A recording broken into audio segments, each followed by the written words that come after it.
Dios ha sido bueno, bueno es Dios. Vamos a abrir nuestras Biblias en el Salmo número 1, por favor. Salmo número 1, el primer salmo de la Biblia, el Salmo número 1. Vamos a dar lectura a los 3 primeros versículos de Salmo número 1, del 1 al 3. La palabra de Dios dice: Bienaventurado el varón que no anduvo en consejo de malos, ni estuvo en camino de pecadores, ni en silla de escarnecedores se ha sentado, sino que en la ley de Jehová está su delicia, y en su ley medita de día y de noche. Será como árbol plantado junto a corrientes de aguas, que da su fruto en su tiempo, y su hoja no cae, y todo lo que hace prosperará. El título del mensaje es Recesión espiritual. En los últimos años hemos vivido como sociedad algunos graves inconvenientes en diferentes aspectos. Inestabilidad política a nivel nacional, pero también a nivel internacional. La pandemia del COVID-19 que arrancó del 2020 y todavía continúa con nosotros, por eso seguimos utilizando mascarillas y estamos atravesando la 5ª ola. La guerra de Ucrania a inicios de este año, como un evento complicado que ha desatado varios temas hacia nuestro país y hacia todo el mundo. Inclusive, nosotros sufrimos hace poco, hace quizás un mes y un poquito más, un paro de 19 días a nivel nacional de parte de los indígenas. Estamos experimentando procesos inflacionarios nunca antes visto, al menos en nuestras generaciones. La inflación del dólar está por cerca del 7%, la cual es la más alta en los últimos 40 años.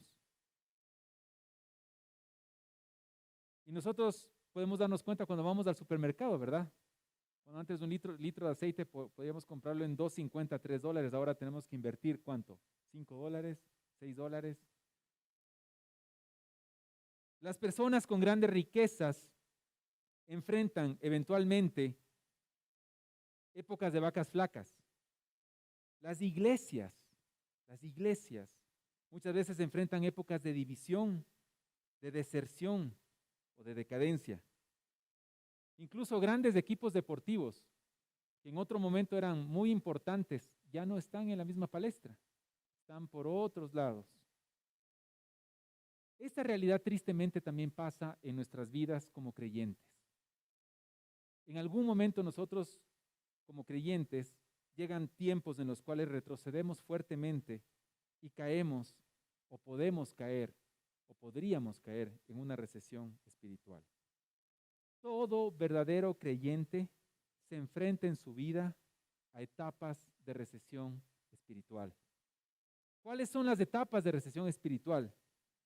Vamos a enfocarnos en esta mañana identificando cuáles son las etapas de esa recesión, cuál es el antídoto en contra de esa recesión y cuáles son los resultados de haber aplicado ese antídoto.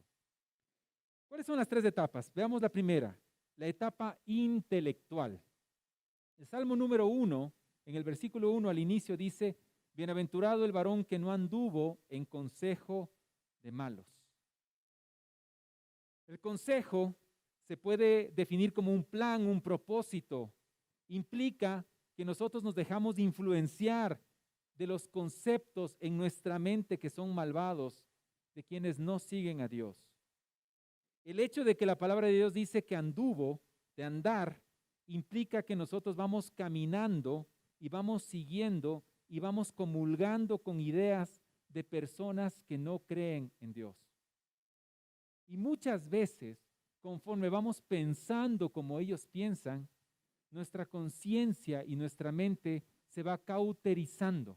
Eso significa que en algún momento ya no sentimos tanto dolor, ya no sentimos tanta molestia en nuestro corazón, en nuestra conciencia.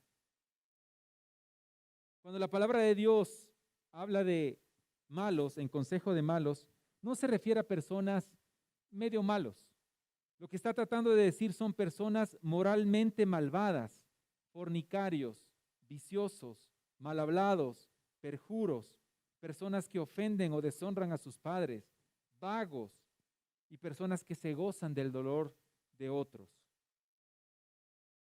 Así que es grave lo que está diciendo la Biblia aquí, ¿no es cierto? Bienaventurado el varón que no anduvo en consejo de malos. ¿Cómo identificar que nosotros estamos atravesando esta etapa? ¿Cómo podemos identificar que estamos comulgando con esos conceptos filosóficos, humanos o prácticos de este mundo, de este sistema que está en contra de Dios? Voy a poner algunos ejemplos y cada uno de nosotros evaluará qué opina en su mente respecto a esto. Número 1, aborto. Todas las leyes en Latinoamérica y a nivel mundial están ajustándose como para poder legalizar el aborto, el asesinato de un ser humano dentro del vientre de su madre. El feminismo, llamándose feminismo, no como los derechos que la mujer tiene y que debe tener y que nosotros como seres humanos y como creyentes tenemos que propender, pero esos derechos que van en contra de la palabra de Dios o esos deseos que van en contra de la palabra de Dios, colocando a la mujer en otro aspecto que no habla la Biblia. Drogas lícitas o ilícitas, el uso o consumo de ellas. Ideología de género. Cada cual puede autodefinirse como se sienta mejor. Humanismo en su alto o en su máximo esplendor. Yo puedo todo. Tú lo puedes. Si tú quieres y te enfocas y te concentras y haces todos los días, tú puedes. No necesitas de nadie más. Ecumenismo. Sin importar de qué ola filosófica o teológica vengas, si eres creyente en Cristo o en Buda o en cualquier otro, no importa. Con tal de que existe el amor y el amor esté dentro de esto, no hay ningún inconveniente. El cristianismo light. Yo soy cristiano cuando me conviene. Yo soy cristiano donde me conviene y no lo soy cuando no me lo conviene. ¿Con qué ideas filosóficas nosotros empezamos a dudar o a decir no está tan mal, pero no seamos tan exagerados, por favor? Ya estamos exagerando demasiado. Hay libertad, hay temas donde podemos pensar de una manera y otra manera, pero ¿qué está pasando en nuestra mente? Bienaventurado el varón que no anduvo en consejo de malos. Ese es el primer paso en el descenso, en esta recesión espiritual. El segundo paso tiene que ver con la etapa práctica. La Biblia dice en el versículo 1, continúa diciendo, ni estuvo en camino de pecadores. Y la palabra estuvo implica detenernos. Implica empezar no solamente a seguir caminando, sino empezar ya a detenernos. Implica la idea de que nos conviene o estamos confiados estar en ese lugar. Implica que nos gusta ser parte de las personas que no creen como nosotros creemos de la palabra de Dios. Implica que empezamos a actuar como ellos lo hacen. Ya empezamos no solamente a pensar, sino empezamos a actuar. El camino es el modo de vida, la conducta, la senda, las costumbres de quienes no creen en Dios. Y los pecadores, al igual que en el versículo anterior, se refieren a personas culpables, criminales y quienes hacen descarriar a otras personas. Y aquí dice claramente en la Biblia, ni estuvo en camino de pecadores. ¿Nos estamos deteniendo ya en la senda o en el camino de los pecadores? Ahora no solamente que empezamos a pensar como ellos, sino que empezamos a actuar como ellos lo actúan. Empezamos no solamente a decir que no hay ningún problema en que exista sexo fuera del matrimonio, en que no hay ningún problema con que existan chistes o cachos de doble sentido, y empezamos a hablar palabras, por decirlo menos, no apropiadas. Empezamos a tener pensamientos y acciones impuras. Empezamos a utilizar drogas. Empezamos a marchar por las calles en pro de los derechos de ciertos de ciertas personas que las tienen, por supuesto, pero que están en contra de sus acciones de la palabra de Dios, ¿qué estamos empezando a hacer? ¿Dónde nos encontramos? ¿Dónde se encuentra usted? ¿Estamos pensando como el mundo? ¿Estamos actuando como el mundo? Y lo peor de todo, que es la tercera etapa, que es la etapa de los hábitos, es cuando empezamos ya a actuar deliberadamente y con una conducta de todos los días. Termina diciendo el versículo 1, ni en silla de escarnecedores se ha sentado. Un hábito se define como un modo especial de proceder o conducirse adquirido por repetición de actos iguales o semejantes o originado por tendencias instintivas. Y la clave de esta definición es la palabra repetición. Cuando nosotros repetimos y repetimos las mismas actividades, se forman hábitos. Y esta etapa del descenso, de la recesión espiritual, es cuando nosotros ya estamos acostumbrados a actuar de una manera. Cuando no solamente pensamos y empezamos a hacer, sino que actuamos. Nuestra vida se maneja en piloto automático como tal. El estar sentado, dice, ni en silla de escarnecedores se ha sentado, implica morar con ellos.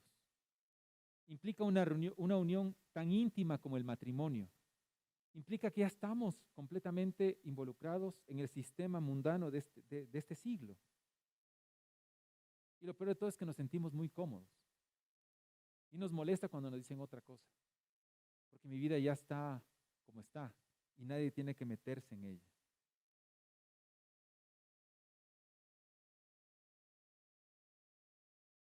¿Cómo estamos en nuestros hábitos? ¿Cómo estamos en nuestras acciones?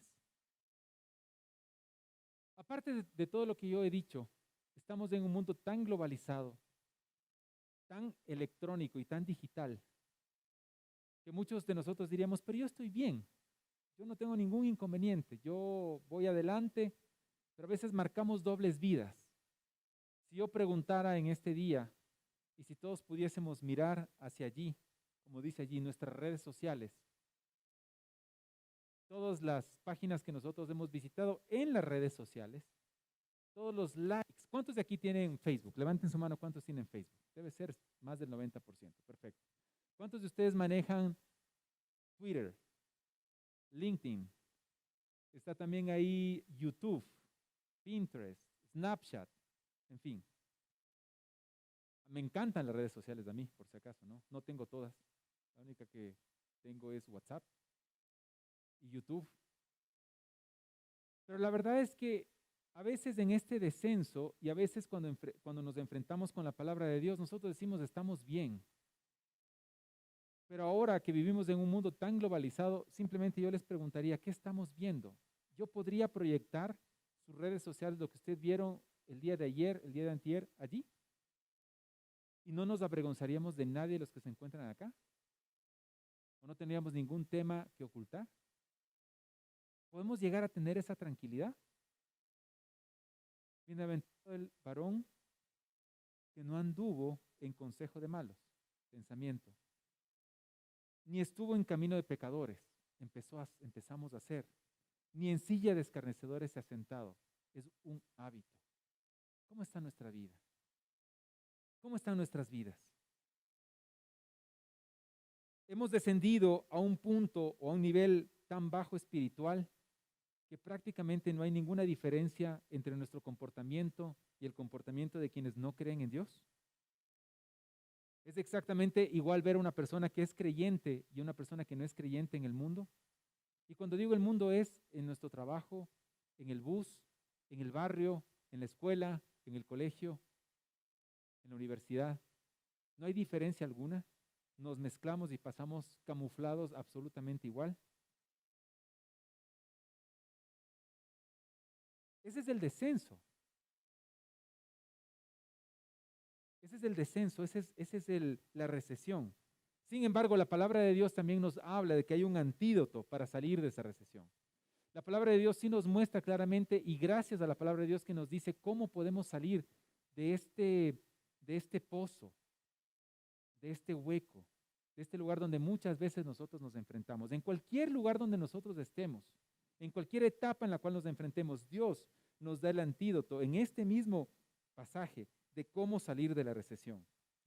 Y la primera forma de cómo salir de la recesión está en el versículo 2 al inicio, que dice, sino que en la ley de Jehová está su delicia, y es gustar de la palabra de Dios. Y yo pregunto aquí a todos los que estamos acá, ¿gustamos nosotros de la palabra de Dios? Aquí dice que es una delicia. Y cuando habla de delicia no es un gusto externo o ligero, sino habla de un gusto profundo, de algo que nos conmueve el alma y el espíritu, de algo que es irresistible. Como cuando es irresistible un postre rico o el preferido para nosotros, que nosotros sucumbimos ante él por más dieta que exista, ¿no es cierto? Esa es una delicia. ¿Es eso la palabra de Dios para nosotros? ¿Es irresistible? Definitivamente no nos podemos resistir contra ella y estamos permaneciendo en ella. Y cuando nos referimos a la ley de Dios, se refiere a todo el consejo de Dios. El autor habla específicamente de la Torá, de la ley, pero realmente para nosotros se aplica toda la palabra de Dios. ¿Tenemos nosotros ese deleite? Cuando nos gusta algo lo repetimos una y otra vez. ¿Cuándo fue la última vez que usted leyó la Biblia de manera completa, desde Génesis 1 hasta Apocalipsis 21? No tienen que responder por si acaso, no tenemos que responder, pero ¿cuándo fue la última vez que lo hicimos? Y recuerda que aquí dice que es la delicia, ¿no? O sea, no tiene que ser solamente una obligación de leer todos los días, sino cuando disfrutamos leer la Biblia, toda la Biblia, de Génesis a Apocalipsis, la última vez. ¿Cuándo fue la última vez que hicimos o realizamos un estudio bíblico a profundidad de un pasaje que Dios está hablándome a mí? Y quiero saber más de ese pasaje. Y quiero entender más de lo que me está diciendo. Y quiero investigar y leer autores y contrasto con lo que piensa el uno y con lo que piensa el otro. Y me voy un poquito a ver qué significa cada palabra y traducciones diferentes. Porque me interesa, porque me gusta, porque lo disfruto, porque es mi deleite. ¿Cuándo fue la última vez que usted leyó un libro con contenido cristiano, con sana doctrina, de cabo a rabo? ¿Cuándo fue la última vez? Y lo hizo con ese placer y con ese gusto. ¿Cuándo fue la última vez que usted escuchó un mensaje del pastor y lo disfrutó? Dice que la ley de Jehová, sino que en la ley de Jehová está su delicia. Y la siguiente parte del antídoto tiene que ver con permanecer en la Biblia, porque dice, y en su ley medita de día y de noche. En su ley medita de día y de noche. Y meditar tiene un concepto que para nosotros es un poco complicado entenderlo. Meditar, en resumen, es ser consciente de algo, es estar consciente de algo que nos sucede. Hay muchas personas que para meditar lo que dicen es cierre sus ojos, respire, sienta cómo entra el aire en sus pulmones, sienta cómo el oxígeno va a su pie, a su cabello y todo lo demás. Esté consciente de que usted es un ser vivo, de que tiene uñas, manos. Esté consciente, esa es una forma de meditar. Pero ¿cómo nosotros aplicamos el concepto de la meditación al meditar en la palabra de Dios de día y de noche? ¿Cómo podemos hacer carne todos los días y a cada momento de esto?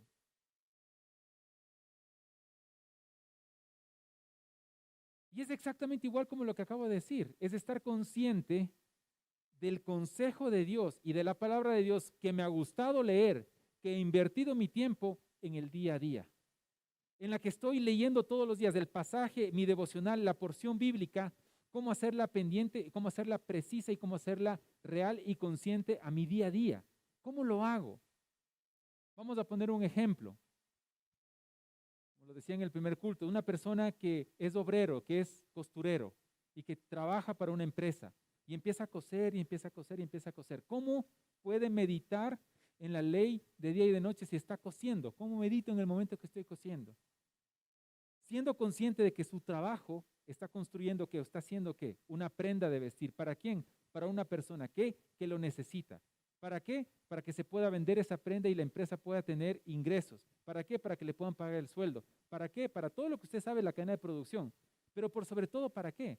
Porque esa persona está trabajando no para su jefe ni para el dueño, sino para Dios. Entonces, en cada puntada que está haciendo, en cada surcida que está siendo consciente de que su trabajo lo hace para el Señor. Y en ese momento estamos meditando de día y de noche. Si una persona tiene que trabajar detrás de un computador y tiene que hacer cuadros y presentaciones y tiene que manejar todo lo que son conceptos de estadística, ¿cómo medita en la palabra de Dios? Medita exactamente de la misma forma, sabiendo que sus cálculos y su trabajo va a poder tener un impacto importante en su organización para poder crecer. Pero aparte de eso, porque Dios es su jefe. No porque trabaja para su jefe, sino porque Dios es su jefe.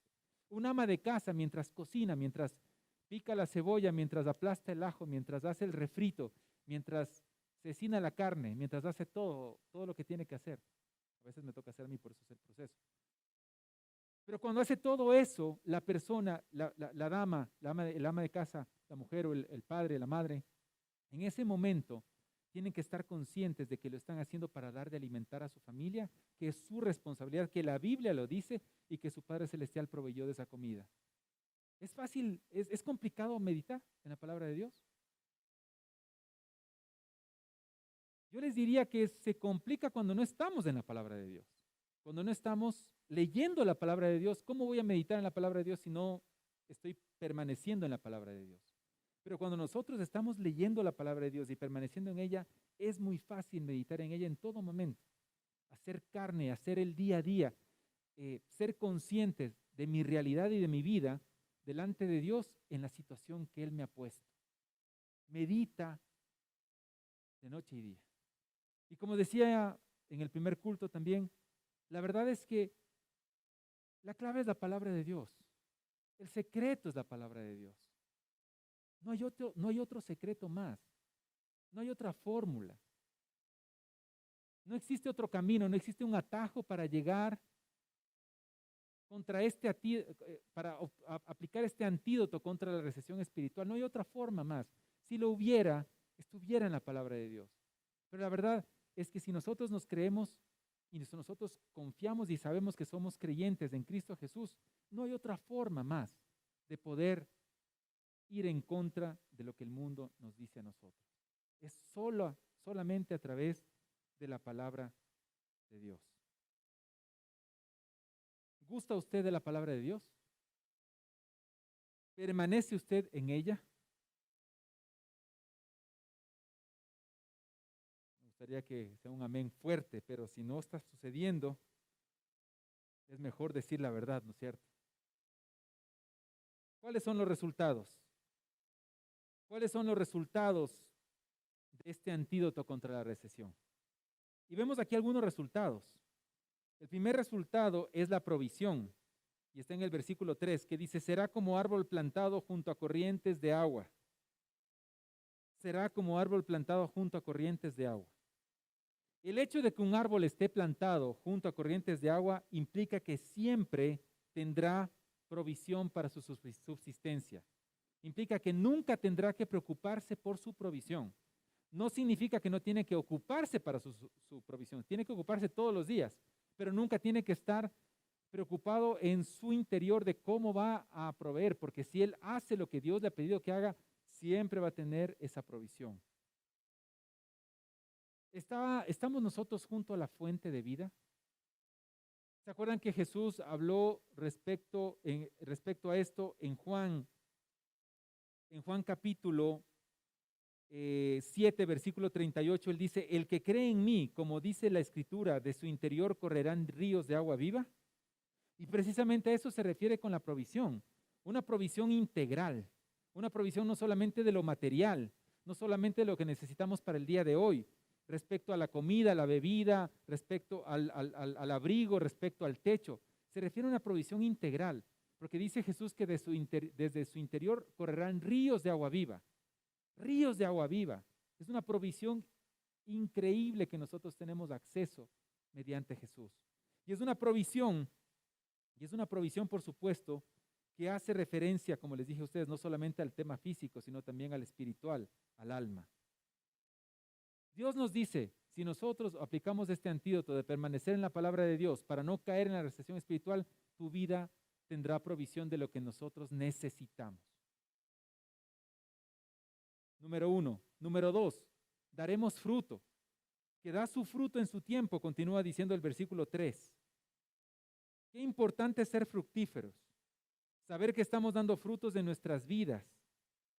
El fruto no solamente implica una vida abundante y provista, sino también y por sobre todo implica una vida con propósito, una vida con trascendencia. El fruto es lo que permite que el árbol pueda seguir desarrollándose sobre generación y sobre generación, planta sobre planta, trascender en el tiempo. Y el fruto aquí se refiere a que este árbol, a que nosotros, teniendo esa provisión permanente del Señor, lo lógico es que empecemos a dar fruto. Pero un fruto no solamente físico, sino un fruto que permanece y trasciende en el tiempo.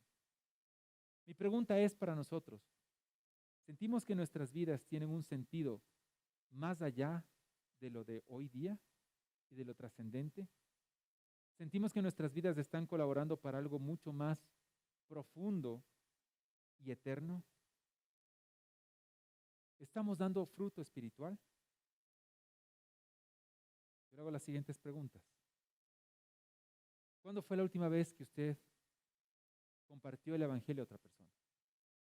Por medio de su vida, por medio de sus acciones, pero por medio de su voz. ¿Cuándo fue la última vez que usted dio una palabra de aliento a algún familiar, algún creyente? Discipuló a alguien, compartió su vida con alguien. ¿Cuándo usted dio la última vez su testimonio público en un lugar donde Dios nos haya colocado? ¿Cuándo dimos la última vez nuestro testimonio? En nuestro trabajo, en el colegio, sin ningún tipo de vergüenza. ¿Cuándo compartimos que somos creyentes y que Jesús vive en nuestro ser? Que da su fruto en su tiempo. Número 3, y me encanta este punto, porque tiene que ver con el aspecto.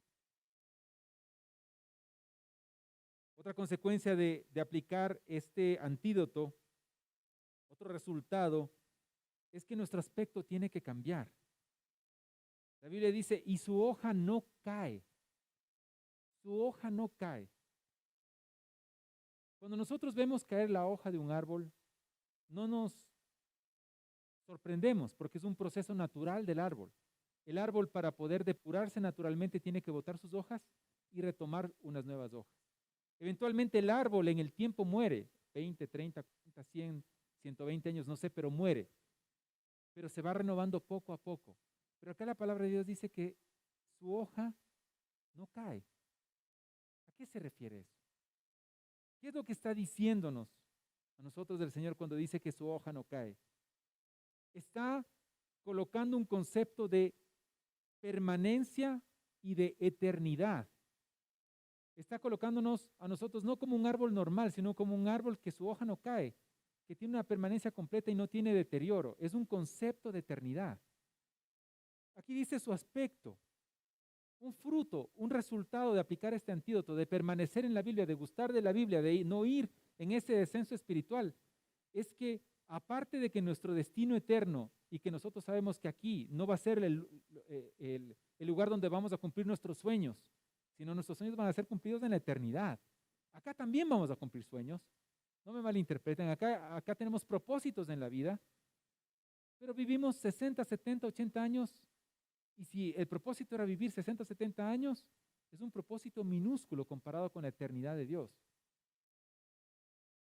Su hoja no cae. Concepto de eternidad, pero también concepto de qué es lo que está pasando con nosotros ahora. Nuestros rostros y nuestro aspecto es diferente. ¿Se acuerdan ustedes cuando Moisés subió a la montaña? Y cuando bajó de la montaña, ¿qué pasó con su rostro? ¿Qué pasó con su semblante? resplandeció, ¿por qué? Porque estuvo junto a Dios, estuvo enfrente de Dios. Nosotros podemos estar todos los días frente a Dios, todos los días. Y nuestro aspecto tiene que cambiar. Si nosotros en nuestro aspecto demostramos que somos como cualquier otra persona que no tiene a Dios, qué triste, porque tenemos una oportunidad gigantesca para brillar la luz de Jesús en este mundo. Qué triste poder ver a nosotros en algunos momentos en los cuales nuestra hoja está cayendo, nuestra hoja está marchita, nuestro rostro está marchito. Y ojo, nosotros nos vamos deteriorando. Conforme va pasando la edad, empezamos a sufrir deterioro. Eso es innegable, imposible de no enfrentarlo. Pero nos referimos a ese rostro y a esa lozanía y a esa expresión de que Dios está viviendo en nosotros, de que somos sus hijos y estamos en comunión con Él. Y su palabra es nuestra fuente de energía, nuestra fuente de agua. El aspecto. Así que veámonos en el espejo la próxima vez, dejando a un lado nuestras arrugas y nuestras canas. Hablo por mí. Veamos si realmente estamos siendo un reflejo de lo que Dios quiere que seamos. Y el último resultado es la prosperidad. Y todo lo que hace, prosperará. La prosperidad se refiere aquí en la Biblia exactamente a pasar a otro nivel, un nivel hacia arriba. No significa tenerlo todo, como lo comúnmente llamado la teología de la prosperidad y todo lo que tiene que ver con este tema que no es bíblico, pero la Biblia sí habla de que todo lo que hace prosperará. No dice algo de lo que hace prosperará, dice todo lo que hace prosperará. Entonces, ¿qué significa esto? Significa que cada día debe haber un nuevo nivel en nuestras vidas, que nosotros tenemos que ver que hay algo mejor hoy día que lo que fue ayer, y así que va a haber algo mejor mañana que lo que fue hoy día, y así sucesivamente. Si nosotros no vemos que hay un crecimiento hacia arriba y no un crecimiento como una recesión, algo está pasando en nuestras vidas. Si nosotros sentimos de que nos estamos estancados o peor aún estamos decayendo en nuestra vida espiritual, algo está pasando en nuestras vidas.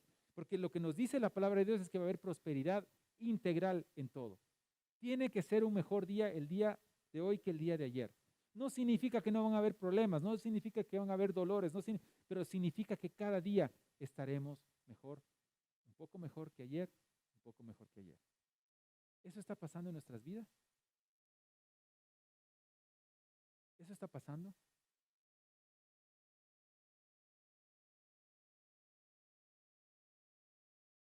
Será como árbol plantado junto a corrientes de aguas, que da su fruto en su tiempo, su hoja no cae y todo lo que hace prosperará.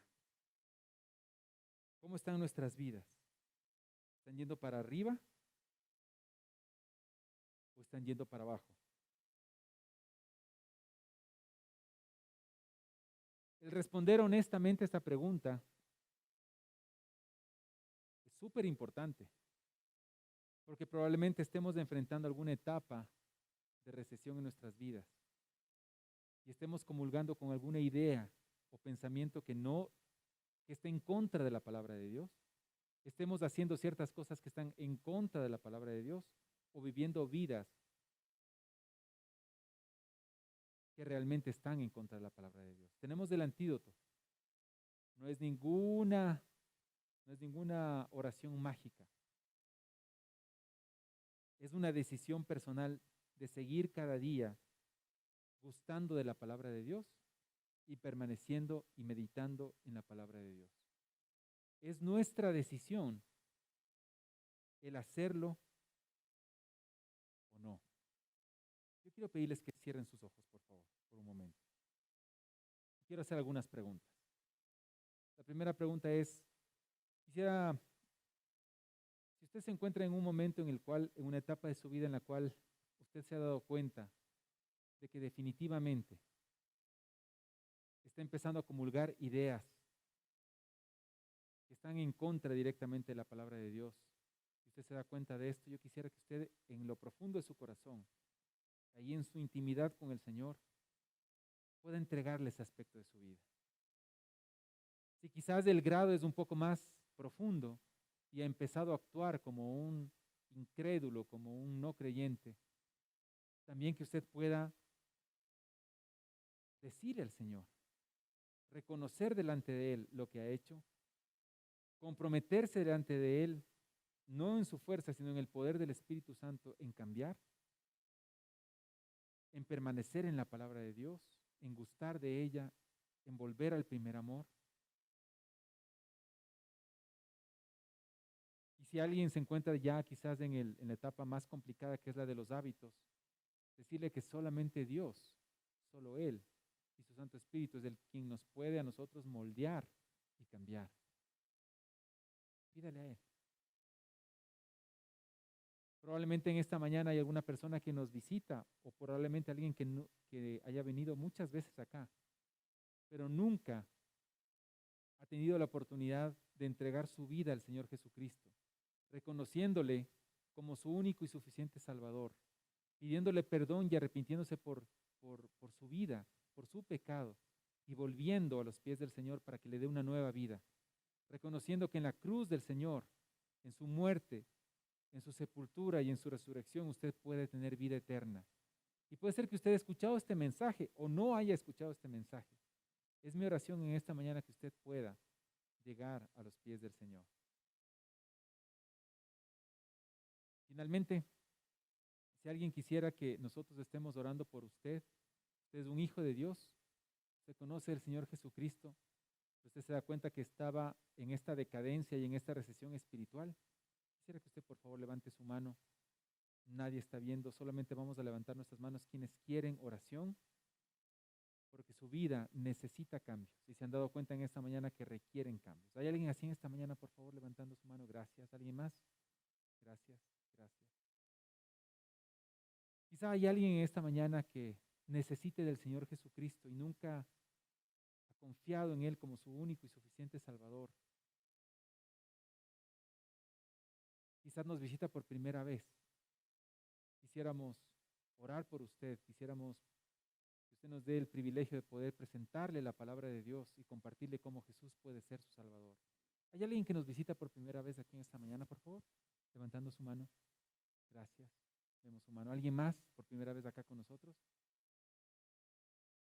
A usted que levantó la mano y mientras todos tenemos cerrados nuestros ojos, quisiéramos invitarle para que pase acá al frente con sus cosas, si es tan amable con sus cosas. Queremos llevarle a otro lugar, darle a conocer los servicios que tiene nuestra iglesia y permitir orar por usted. Si usted desea, por favor, con toda confianza, no es obligación, pero le agradecemos mucho por pasar al frente. Gracias. Padre Celestial, te damos gracias en esta mañana porque tú eres un Dios grande. Te damos gracias, Señor, por el Salmo número 1 que nos permite a nosotros entender lo que tú quieres que nosotros sepamos respecto a la recesión espiritual. Ayúdanos a identificar claramente en dónde nos encontramos nosotros. Ayúdanos a identificar si hay rasgos de pensamientos y de ideologías que no comulgan con tu palabra, que están ya enraizándose en nuestros corazones. Ayúdanos a poder actuar de una manera diferente si empezamos nosotros a hacer acciones, a cometer acciones que hacen las otras personas que no conocen de ti. O peor aún, si hay alguien de nosotros que esté ya sumergido en hábitos pecaminosos, que esta mañana pueda ser la mañana donde esta persona pueda reconocer que debe dejar de hacer lo que tiene que dejar de hacer delante de ti, Señor. Te pedimos que nos ayudes a poder permanecer en tu palabra y deleitarnos en ella y poder disfrutar de todos los requisitos y todos los resultados que tú das a quienes permanecen en tu palabra y gustan de ella. Te rogamos también por las personas que pasaron acá al frente, que han venido por primera vez. Te pedimos que tú puedas tocar sus corazones y si ellos no conocen al Señor Jesucristo como Salvador personal, puedan hacerlo el día de hoy. Te lo pedimos esto, Padre Celestial, en el nombre de Cristo Jesús. Amén. Dios ha sido